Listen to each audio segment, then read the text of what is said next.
Friends, আজ আমি বসে পড়েছি অনেকগুলো আলু নিয়ে আলু কাটতে। আলুগুলো কি করব সেটাই শেয়ার করি চলো।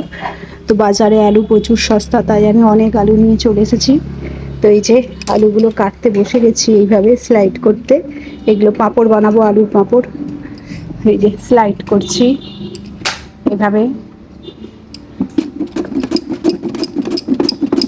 দেখাই কিভাবে স্লাইড হলো।